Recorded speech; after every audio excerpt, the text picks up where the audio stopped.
राधा वल्लभ श्री हरिवंश श्री वृंदावन धाम की जय।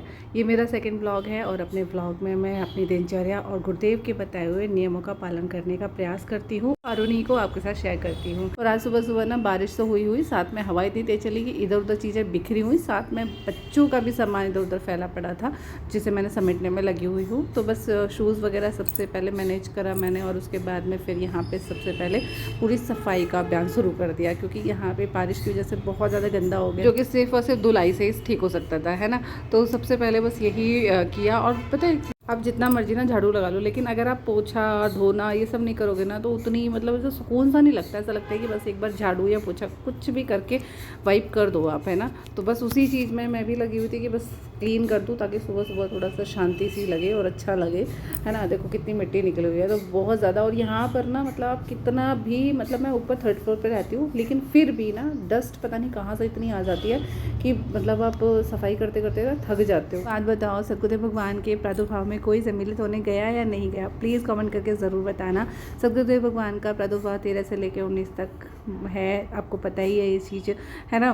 तो कौन कौन गया है नहीं गया है, और अगर नहीं गए हैं तो जाने वाले हैं और आपको टोकन मिल गया है, तो मैं आपको एक बात बता दूं कि वहाँ पे किसी भी एज के बच्चे भी अलाउड हैं, ठीक है। प्रसादी मिलेगी वहाँ पे। और जब भी आप वहाँ पे जाओगे ना तो एक और चीज़ आप ना फूल वगैरह या पुष्प जो भी पत्रावलियाँ अर्पित करने के लिए ज़रूर ले जाओ, क्योंकि वहाँ पे गुरुदेव की चरण पादुका भी आपको स्पर्श करने को मिलेगी, मत्था टेकने को मिलेगा। तो ये मौका ना चूकना और इस सौभाग्य को ज़रूर प्राप्त करने की कोशिश करना, क्योंकि वहाँ पर ये चीज़ अलाउड है, ठीक है।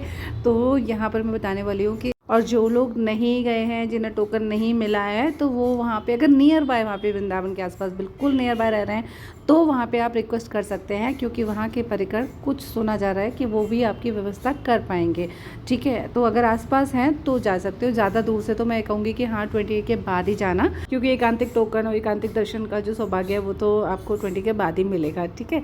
चलिए इतने में मैं अपने सारा काम थोड़ा बहुत जो भी निपटा सकती थी वो इतने में निपटाया है, और बाकी जो ज़रूरी था वो शेयर किया। अच्छा मेरा बच्चा एक तरफ सोया हुआ है तो मैं वो बेड को नहीं छेड़ूंगी अभी, क्योंकि एग्ज़ाम ओवर हुए हैं तो बच्चों की थकान भी है। बस जब तक मैं किचन का काम कंप्लीट कर लेती हूँ, जो भी थोड़ा बहुत फैला हुआ है ना बस उसे ही समेटने में लगी हूँ, ताकि ना बच्चे जब जग जाए ना तो उनको पूरा टाइम दे सकूँ। क्योंकि ना पता है यहाँ पर गुड़गांव जैसे शहर में ना सच बताऊँ तो बच्चे अकेले ही हैं।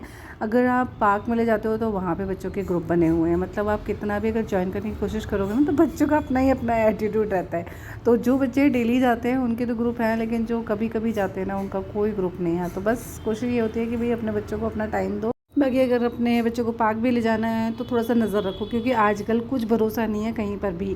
तो बस क्योंकि ना ये चीज़ें स्कैम इतना चल रहा है ना कि आजकल कहाँ तक बच्चों को चालाक बनाओगे, कहाँ तक बच्चों को चीज़ें सिखाओगे। खुद भी हम नई नई चीज़ें आज तक सीख रहे हैं कि ऐसा भी होता है, ऐसा भी होता है, हर रोज़ एक शॉकिंग वाली बात निकल के आती है। तो वही बच्चों पर अपना ध्यान दो, बच्चों पर फोकस रखो और अपने घर गृहस्थी पर ही ध्यान दो। इतना ही बहुत है आज की दुनिया में। भले ही अकेले हैं लेकिन सच बताऊँ तो अब ये इतना ही काफ़ी है। पता है ज़्यादा ग्रुपिंग में भी ना बच्चे बिगड़ते ही हैं। मतलब मैं पार्क में जाती हूँ ना तो ऐसे ऐसे वर्ड्स उनके मुंह से सुनती हूँ ना, समझ नहीं आता कि मतलब ये कहाँ से आए।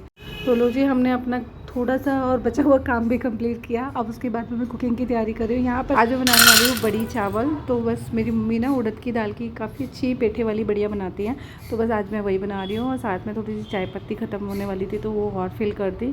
और ये मैं जो बढ़िया बनाती हूँ ना उड़द की, तो ये आलू के साथ बनाती हूँ, क्योंकि आलू बड़ी बनाने के बाद में अच्छा तरी वाला पानी वाला उसका चटपटा सा पानी बनाते हैं और फिर उसको चावल के साथ मम्मी लोग खाते हैं। तो हम लोग को भी वही आदत है कि वही टेस्ट आता है। तो बस इसी को बनाने की कोशिश हो रही है कि आज बहुत टाइम बाद लगा है कि ये स्वाद फिर से खाया जाए। पता है सब लोग हो ना तो सब चीज़ें खाई जाती है, लेकिन जब अकेले होते हैं ना तो सच बताऊँ मेरा तो बिल्कुल मन नहीं करता है। ऐसा शॉर्टकट सा मारती हूँ ना कि कभी कुछ बना लिया कभी कुछ बना लिया, पर ऐसे प्रॉपर खाना कभी ही बनता है। तो बस आज ये लगा कि नहीं आज ये तो मैं बना के ही मानूंगी, क्योंकि एक हफ्ते से मैं सोच रही थी कब बनाऊंगी, लेकिन फाइनली आज मैंने ये बना ही डाला। या मैं अपने बच्चों से बात कर रही हूँ क्योंकि मेरे बच्चे सामने खड़े हैं और वो अलाउ नहीं करते कैमरा उनकी तरफ करने का, ठीक है। तो बस अब मैंने आलू धो लिए हैं और उसके बाद में मैं किचन में आके उसको तड़का दे रही हूँ। और ये लोहे की कढ़ाई में ही स्वाद आता है। अगर आप ये सोचो ना कि एल्यूमिनियम में या फिर आप नॉन स्टिक कढ़ाई में आप ये सब बनाओ, नहीं भाई, ये वाला टेस्ट जो बिल्कुल ऑथेंटिक टेस्ट है ना ये तो लोहे की कढ़ाई में ही आएगा। तो इसे इसी में ट्राई करना। और मैं बिना लहसुन नो अनियन गार्लिक वाली चीज़ें बनाती हूँ।